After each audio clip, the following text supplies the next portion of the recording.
Welcome to Real Talk for Real Life, realizing everyone is always learning and living your full experience. This is where we live out loud, on purpose, and with purpose. I'm Coach C, your host, and this is Season 3, Episode 4, A Legacy That Lasts. Today, we're talking about something bigger than goals, bigger than money, bigger than success. Today, we're talking about a legacy that lasts. Legacy is what outlives us.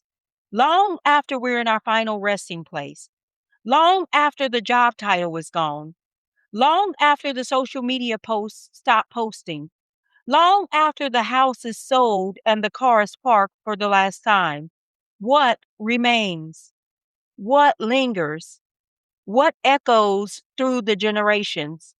What stories will still be told when someone says your name? That's legacy.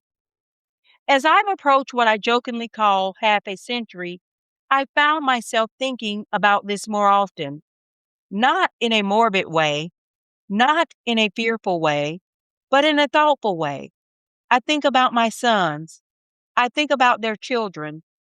I think about my family line. And I sometimes ask myself, what will they remember about Carol? What will they remember about Coach C? Will they remember what I drove? Probably not. Will they remember how many followers I had? I doubt it. Will they remember every accomplishment on my resume? Maybe. But what they'll remember most is how I made them feel, the lessons I taught, the love I gave, the example I set, the courage I displayed, the way I showed up when life got hard. Because legacy isn't what you leave for people, legacy is what you leave in people. Here's what I've learned. Most people think legacy starts at the end of life, but legacy starts today, right now, with every conversation, with every decision, with every moment. Every day, we're either building something that lasts or spending our lives on things that won't matter. And if we're going to build a legacy that lasts, we have to actually live, not just exist, not just survive, not just pay bills and scroll through life. We have to fully engage with the gift we've been given. For me, legacy is built through 5 things. Number one, learning. The moment we stop learning, we stop growing. I want my legacy to say that I remain teachable, that I stayed curious, that I never believed I knew everything. Because wisdom isn't about having all the answers, it's about staying open to growth. Number two, listening. People remember being heard.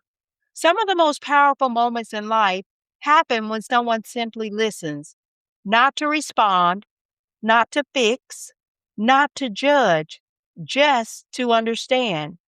A lasting legacy is built when people know their voice mattered in your presence. Number three, loving.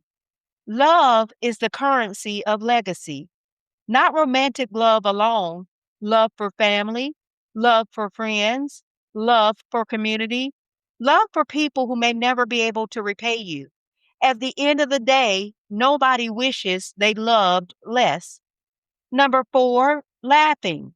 Listen, if you spend any time around me, you know we're going to laugh. Life is too heavy not to.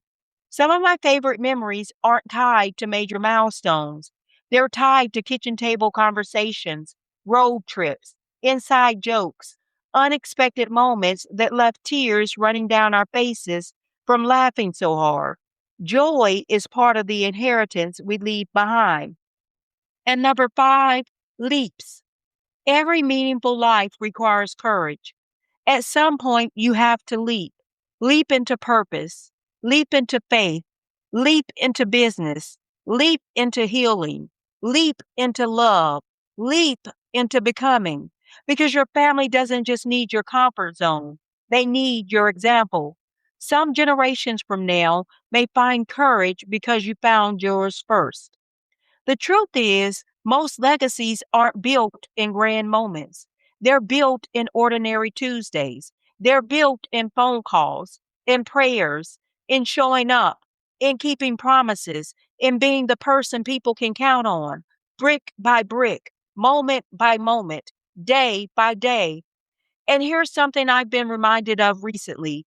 We don't get to decide every chapter of our story, but we do get to decide how we show up in it. Some people leave behind wealth. Some people leave behind businesses. Some leave behind property. Those things are wonderful, but the greatest inheritance we can leave is character because money can be spent, property can be sold, but values can live forever. So today I want to challenge you with this thought. If someone told your story 50 years from now, what would you hope they say? Not what would impress them, what would matter? Would they say you were kind, faithful, courageous, generous, loving? Would they say you helped people become better? Would they say you lived fully? Because that's the kind of legacy that lasts. Here's your fearless homework. This week's fearless assignment is called Write Your Legacy Letter. Grab a notebook and answer these three questions. Number one, what do I want to be remembered for? Write down 5 words you hope people use to describe you. Number two, ask, am I living those words today? Not someday, today. Be honest. If the answer is no, identify where you need to make adjustments. And third, what is one legacy action I can take this week? Maybe it's making a phone call. Maybe it's apologizing. Maybe it's teaching your child something important. Maybe it's encouraging someone. Maybe it's finally pursuing the dream you've been postponing. Choose one action and do it because legacy isn't built later. Legacy is built now. Remember this, your legacy is not found in what you accumulate, it's found in what you cultivate, the lives you touch, the love you give, the lessons you leave, the courage you model, the faith you carry. That's what lasts. That's what echoes. That's what lives beyond you. This is real talk, where we're realizing everybody is always learning and living your full experience. I'm Coach C. I'll see you in the next one. Make sure you follow me on Facebook and Instagram. My handle is at Real Talk for Real Life. That's L.Y.F.E. for more coaching gems, inspiration, and merchandise. Until next time, live intentionally, love deeply, and build a legacy that lasts.